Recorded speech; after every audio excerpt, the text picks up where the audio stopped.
Assalamualaikum warahmatullahi wabarakatuh. Perkenalkan, nama saya Putri Puspaningrum, tingkat 3B PPKH, dengan NIM 0203911114.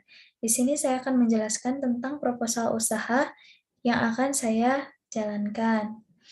Di sini saya mengangkat usaha ayam broiler, karena sesuai dengan PWMP yang telah saya laksanakan. Seperti itu. Poin-poin yang akan kita bahas, yang pertama ada pendahuluan, kedua gambaran usaha, yang ketiga pelaksanaan, keempat analisis keuangan. Latar belakang. Yang melatar belakangi usaha ini yaitu wirausahawan muda di mana mereka memulai bisnis dari sekarang, dimulai dari kesuksesan kecil dan mimpi yang semakin besar. Anak muda yang tekun memiliki tujuan dan sabar memang terlihat lamban, tapi mereka lebih cepat untuk meraih kesuksesan. Tujuan dan manfaat. Tujuan didirikan usaha peternakan ayam broiler ini adalah yang pertama, meningkatkan keterampilan mahasiswa dalam mengelola bisnis pada kondisi nyata. Yang kedua, menumbuhkan jiwa wirausaha mahasiswa selama di kampus. Ketiga, sarana belajar menjadi job creator pada saat di kampus dan setelah lulus dari perbankan. Lalu ada manfaat dan dampaknya bagi keluarga. Manfaat usaha dalam peternakan ayam broiler adalah sebagai berikut. Yang pertama, meringankan biaya untuk kuliah bagi orang tua. Yang kedua, memberikan peluang kerja bagi masyarakat di lingkungan kampus dan tempat tinggal mahasiswa. Yang ketiga, turut mendukung dalam peningkatan lapangan kerja serta pendapatan masyarakat. Yang pertama kan meringankan biaya kuliah bagi orang tua, meskipun kita sebagai mahasiswa kedinasan Polbangtan yang beasiswa, tetapi di sini meringankan biaya dalam segala hal. Kita mempunyai uang saku dan lain sebagainya. Di sini saya mengangkat logo dengan nama Ats Broiler, merek dagang yang saya angkat yaitu Ats Broiler. Logo Ats Broiler ini memiliki filosofi. Yang pertama, pemilihan nama Ats berasal dari bahasa Jerman yang berarti angka 8, dan angka 8 menjadi angka favorit saya. Dan negara Jerman adalah satu negara yang saya ingin kunjungi. Yang kedua, pada logo terdapat gambar ayam yang siap saji yang melambangkan bahwa perusahaan ini merupakan perusahaan peternakan ayam. Dan usaha ini tidak hanya menjual ayam karkas atau ayam utuh saja, tetapi kami menjual dalam bentuk olahan. Yang sudah saya jalankan itu ayam bakar dengan ayam ungkep. Ya. Yang ketiga, terdapat tulisan kecil ayam berkualitas yang mengartikan bahwa produk yang kami hasilkan itu merupakan ayam yang berkualitas. Yang keempat, pemilihan warna putih pada tulisan maksudnya background, melambangkan kesempurnaan, menunjukkan bahwa perusahaan Ats Broiler ini menghasilkan produk yang sempurna, diterima di masyarakat dan sekitarnya. Aspek pasar. Yang pertama, perkembangan pasar.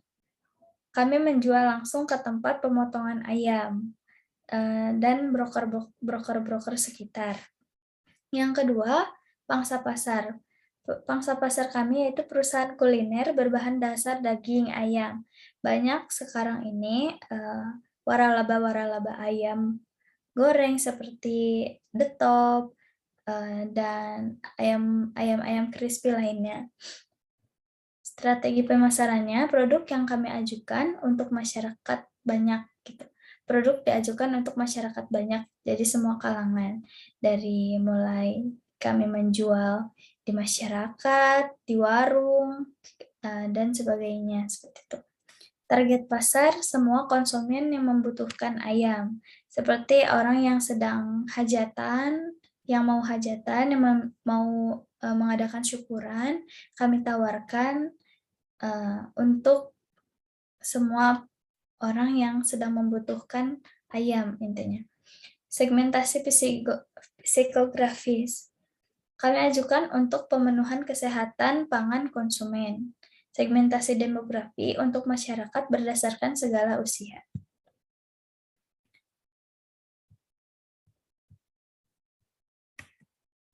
Nah, yang pertama yang kami lakukan yaitu survei lokasi, yang kedua penyusunan proposal, yang ketiga pembelian alat dan bahan, keempat persiapan kandang, kelima produksi dan pemasaran. Sebetulnya ini usaha telah kami jalankan selama 2 periode usaha PWMP itu. Kenapa saya mengangkat usaha ini untuk usaha pribadi? Karena saya tertarik di bidang ayam broiler, karena jika usaha ini kita sedang untung gitu, maka keuntungan yang kita dapatkan itu berkali lipat seperti itu. Karena perawatannya itu juga ekstra, harus hati-hati dan harus cakap seperti itu. Yang pertama, kita sudah punya kandang. Meskipun kita masih di kampus, tapi alhamdulillah kita diberi fasilitas kandang untuk tiap kelompok. Yang kedua, penyusunan proposal sudah kami ajukan dan sampai di ACC seperti itu. Ini untuk yang PWMP ya. Yang ketiga, pembelian alat dan bahan karena kita sudah 2 periode, tentu kita sudah memiliki alatnya gitu. Untuk sekarang kami belum produksi lagi, belum memulai usaha lagi, dikarenakan teman-teman ada yang sedang PKL dan lain sebagainya gitu kan. Untuk bahan nanti bisa kami beli di periode selanjutnya seperti DOC, ada vitamin, terus disinfektan dan sebagainya. Pakan ya.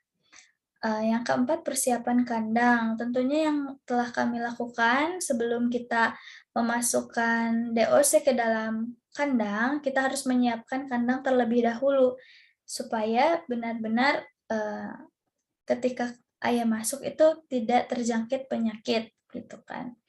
Yang pertama, kita disinfektan, kita bersihkan seluruh kandang, kita gosok dengan menggunakan sabun, lalu kita hangatkan terlebih dahulu sebelum ayam masuk. Oh ya, sebelumnya juga kita kapur dulu, mencegah virus-virus dan lain-lain. Lalu dihangatkan kandang, kita nyalakan penghangat. Yang kami gunakan itu pakai semawar. Baru nanti ayam siap dimasukkan dan dikasih minum air yang sudah dicampur gula agar si ayam tersebut yang dari perjalanan jauh tetap memiliki stamina. Yang kelima, produksi dan pemasaran. Yang telah kami lakukan, yang sudah kami menjualnya, ada yang lewat broker, kita jajahkan juga kepada masyarakat sekitar, terus kita menyuplai orang yang membutuhkan ayam seperti yang mau hajatan dan lainnya. Terus kami juga menjual dalam bentuk ayam bakar dan ayam ungkep. Rencana anggaran biaya. Ini rencana anggaran biayanya 138.760.000 untuk modal investasi. Untuk biaya tetapnya Rp4.656.133. Bisa dilihat ya teman-teman. Yang pertama ada tempat pakan, lampu, mesin pencabut bulu, timbangan, gembok, tempat minum, rantai besi, brooder, gasing, gunting, pisau, golok, kabel, skop, keranjang, mobil, pick up, bambu, steger, paket, komputer, printer. Ini yang barang-barang yang tidak langsung habis gitu, tapi mengalami penyusutan. Ada yang penyusutan sisa ekonomisnya selama 5 tahun, 3 tahun, bahkan ada yang sampai 10 tahun. Seperti itu. Untuk modal kerja, di sini Modal kerja itu biaya yang dibutuhkan dalam jangka waktu yang panjang sesuai dengan jangka waktu penyusutan barang tersebut. Di sini jumlahnya 45.365.000. Sumber pendanaan analisis keuangan. Untuk metode pelunasan hutang, kami menggunakan metode sliding rate dengan bunga 10% per tahun. Nah, ini akan lunas pada tahun ke-5, seperti itu. Untuk modal investasi sebesar 138.760.000, modal kerja jumlahnya 45.365.000.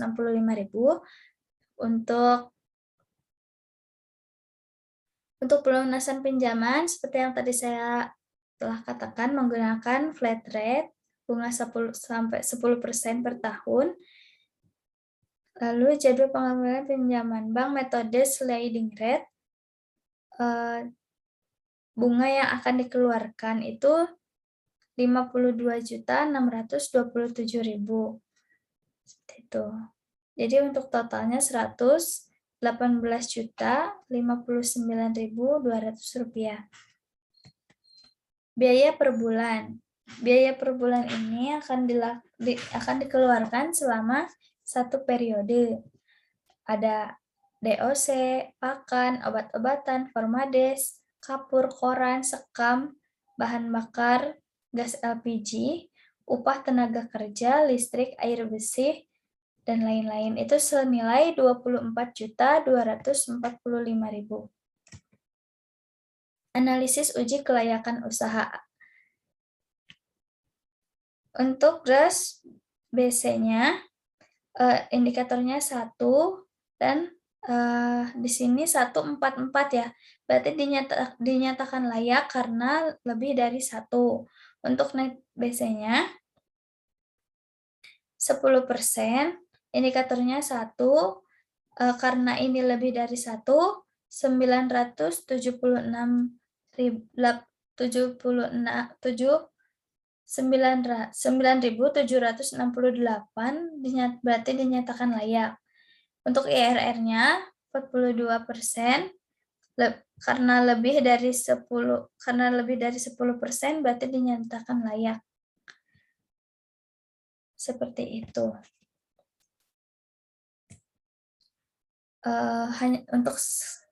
Mohon maaf jika masih banyak kekurangan, kesalahan, dan yang lainnya. Saya Putri Puspaningrum, mohon izin untuk undur diri. Kurang lebihnya sekali lagi mohon dimaafkan jika masih banyak kesalahan kata dan sebagainya. Wassalamualaikum warahmatullahi wabarakatuh.